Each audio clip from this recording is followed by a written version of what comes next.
নমস্কার বন্ধুরা, পারমিতার খানা খাজানার নতুন আর এক পর্বে আপনাদের সকলকে স্বাগত জানাই।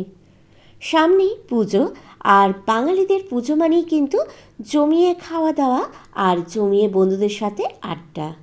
সেই খাবারের মেনুর মধ্যে অ্যাড করার জন্য আজকে নিয়ে চলে এসেছি পুজোর স্পেশাল সাউথ ইন্ডিয়ান স্টাইলে প্রন বিরিয়ানি বা চিংড়ি মাছের বিরিয়ানি।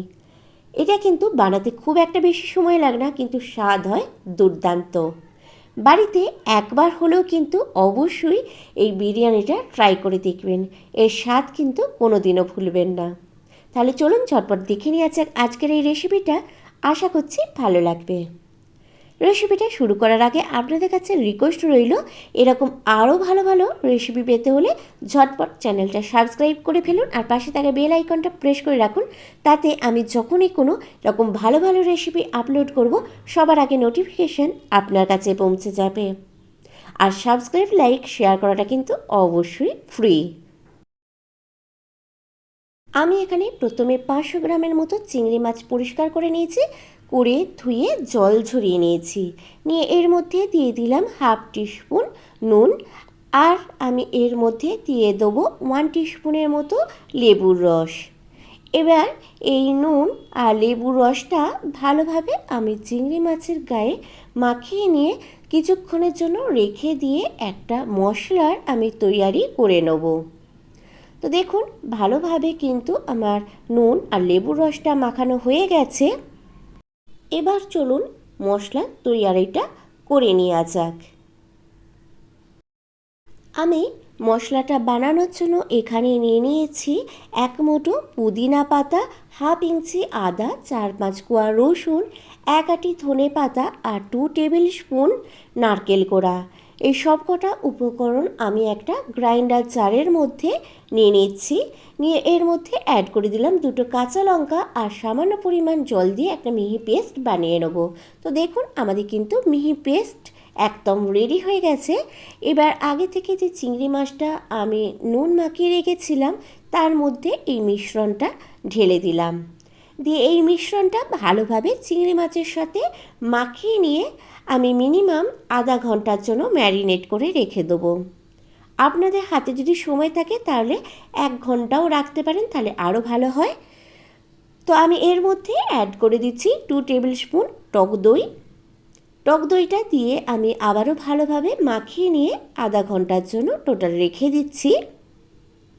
অন্যদিকে একটা হাঁড়িতে কিছুটা পরিমাণ জল গরম করতে বসিয়ে দিয়ে তার মধ্যে অ্যাড করে দিলাম ছোট 2 টুকরো দারচিনি, কয়েকটা লবঙ্গ, প্রায় 7-8টার মতো গোলমরিচ আর 3-4টে এলাচ আমি ফাটিয়ে এই জলের মধ্যে দিয়ে দিলাম। এবার জলটা গরম হওয়ার জন্য আমি রেখে দেবো। তো জলটা দেখুন যখন বেশ গরম হয়ে গেছে, আমি এর মধ্যে অ্যাড করে দিলাম এখানে 1 টিস্পুন নুন। এবার আমি এর মধ্যে দিয়ে দেবো বাসমতি রাইসটা। আমি এখানে 2 কাপ বাসমতি রাইস ভালোভাবে জল দিয়ে ধুয়ে নিয়ে আধা ঘন্টার জন্য জলে ভিজিয়ে রেখেছিলাম, সেই রাইসটাই এখানে আমি দিয়ে দিলাম জলের মধ্যে। এবার এর মধ্যে আমি দিয়ে দিচ্ছি 1 টিস্পুন রিফাইন্ড অয়েল। এবার এটা আমি ভালোভাবে ভাতটা সেদ্ধ করে নেব প্রায় 70% মতো, আর বাকিটা পরে কিন্তু রান্না করার সময় সেদ্ধ হয়ে যাবে। তো দেখুন, আমাদের ভাতটা কিন্তু হয়ে গেছে। আমি ভাতের ফ্যানটা ঝরিয়ে নিয়েছি। তো আমি একটা ভাত আপনাদেরকে আঙুলের সাহায্যে টিপে দেখাচ্ছি। দেখুন, খুব একটা বেশি সেদ্ধ হয়নি আর কাঁচাও নেই, পারফেক্ট রান্নাটা হয়েছে ভাতের। এবার আমি একটা কড়াই গরম করতে বসিয়ে দিয়ে এর মধ্যে আমি কিছুটা পরিমাণ রিফাইন্ড অয়েল দিয়ে দিলাম। এবার তেলটা গরম হয়ে যেতে আমি এর মধ্যে 2টো মিডিয়াম সাইজের পেঁয়াজ স্লাইস করে কেটে রেখেছিলাম, সেটা এখানে ভাজার জন্য দিয়ে দিলাম। পেঁয়াজটা আমি বেশ লাল লাল করে ভেজে নেব, মানে পেঁয়াজ বেরেস্তা আমি বানিয়ে নেব। তো দেখুন, পেঁয়াজটা কিন্তু অনেকটাই লাল লাল ভাজা হয়ে গেছে। এবার তেলের মধ্যে একটু নাড়াচাড়া করে নিচ্ছি, নিয়ে এইটা আমি একটা সাইডের প্লেটে তুলে রেখে দেবো। এর থেকে বেশি কিন্তু আমি আর ভাজবো না, তাহলে পেঁয়াজটা তেতো হয়ে যেতে পারে। তো পেঁয়াজ বেরেস্তাটা সাইডে একটা প্লেটে তুলে রেখে দেওয়ার পর বাকি যেই তেলটা আছে তার মধ্যে আমি দিয়ে দিলাম 1 টেবিল স্পুন ঘি। ঘিটা একটু নাড়াচাড়া করে তেলের সাথে মিশিয়ে নিতে আমি এর মধ্যে অ্যাড করে দিচ্ছি একটা মিডিয়াম সাইজের পেঁয়াজকে মিহি করে কুচিয়ে রেখেছিলাম সেটা।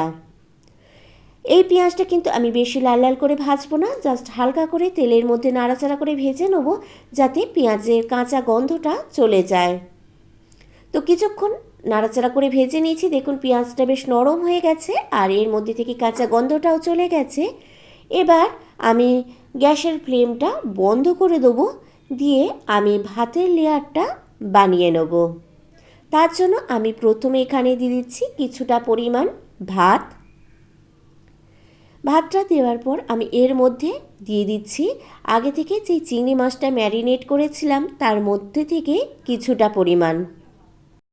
চিংড়ি মাছটা দেবার পর এবার এর মধ্যে আমি দিয়ে দেবো আগে থেকে যেই পেঁয়াজটা ভেজে রেখেছিলাম তার মধ্যে থেকে কিছুটা পরিমাণ।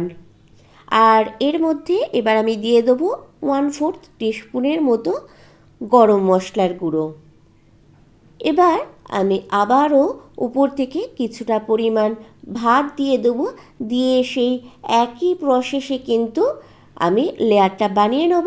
মানে কিছুটা যেই চিংড়ি মাছ আমি আগে দিয়েছিলাম আর বাকি যেই চিংড়ি মাছটা এখন রয়ে গেছে সেটা দিয়ে দিলাম। এবার এর মধ্যে দিয়ে দিলাম পেঁয়াজ বেরেস্তাটা কিছুটা পরিমাণ, আর আমি এর মধ্যে দিয়ে দিচ্ছি সামান্য পরিমাণে গরম মশলার গুঁড়ো, আর এর মধ্যে আমি দিয়ে দিচ্ছি স্বাদ মতো নুন। আমরা কিন্তু চিংড়ি মাছটা ম্যারিনেট করার সময় নুন দিয়েছি, তাই সেই বুঝে কিন্তু নুনটা অ্যাড করতে হবে, আর নুনটা অবশ্যই আপনারা নিজেদের স্বাদ অনুযায়ী ব্যবহার করবেন। এবার বাকি বেঁচে থাকা ভাতটা আমি ওপর থেকে দিয়ে দিলাম, দিয়ে বাকি বেরেস্তাটা ওপর থেকে ছড়িয়ে দিলাম, দিয়ে দিলাম ধনে পাতা আর পুদিনা পাতা কুচি করে রেখেছিলাম সেটা, আর কয়েকটা চেরা কাঁচা লঙ্কা। লঙ্কাটা অবশ্যই আপনারা আপনাদের স্বাদ অনুযায়ী এখানে দেবেন। আর দিয়ে দিচ্ছি ওপর থেকে কিছুটা পরিমাণে ঘি। ঘিটাও অবশ্য আপনারা আপনাদের প্রয়োজন মতো দিতে পারেন।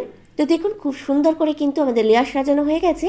এবার আমি ঢাকনাটা চাপা দিয়ে দিয়েছি, দিয়ে ছিদ্রটা একটা লবঙ্গ দিয়ে বন্ধ করে দিলাম যাতে বাষ্পটা না বেরোয়। এবার গ্যাসের উপর একটা তাওয়া বসিয়ে দিয়ে আমি কড়াইটা বসিয়ে দিলাম, দিয়ে লো ফ্লেমে 20 মিনিট রান্না করে নেব। তো প্রায় দেখুন 20 মিনিট পর আমি ঢাকনাটা খুলেছি, আমাদের কিন্তু প্রন বিরিয়ানি একদম রেডি। আমি একটু উল্টে পাল্টে আপনাদেরকে দেখিয়ে দিচ্ছি, দেখবেন চিংড়ি মাছটাও ভালো সেদ্ধ হয়ে গেছে। আর এই সময় বলে রাখি অনেক সময় গ্যাসের ফ্লেমের জন্য কিন্তু টাইমটা কম বেশি লাগে, তাই অবশ্যই একবার চিংড়ি মাছটা একটু চেক করে নেবেন। যদি মনে হয় যে চিংড়ি মাছটা সেদ্ধ হয়নি তাহলে কিন্তু আবারও ঢাকনা চাপা দিয়ে 5-10 মিনিটের মতো লো ফ্লেমে একটু স্টিম দিয়ে নিতে পারেন। তো দেখুন আমাদের সাউথ ইন্ডিয়ান স্টাইলে প্রন বিরিয়ানি কিন্তু একদম রেডি হয়ে গেছে এবং আমি পরিবেশনও করে দিচ্ছি। তো রেসিপিটা আপনাদের কেমন লাগলো অবশ্যই কিন্তু আমাকে কমেন্ট করে জানাবেন। আর আপনাদের কাছে রিকোয়েস্ট রইল আমার রেসিপিগুলো ভালো লাগুক বা খারাপ লাগুক সবটাই কিন্তু আপনারা আমাকে কমেন্ট করে জানাতে পারেন। আর যদি রেসিপিটা ভালো লেগে থাকে তাহলে অবশ্যই একটা লাইক করে দেবেন আর প্রচুর পরিমাণে শেয়ার করবেন। আর বাড়িতে অবশ্যই কিন্তু এইভাবে একবার চিংড়ি মাছের বিরিয়ানি বা প্রন বিরিয়ানি বানিয়ে খেয়ে আমাকে কিন্তু জানাতে ভুলবেন না যে আপনাদের কেমন লাগলো এই বিরিয়ানির রেসিপিটা।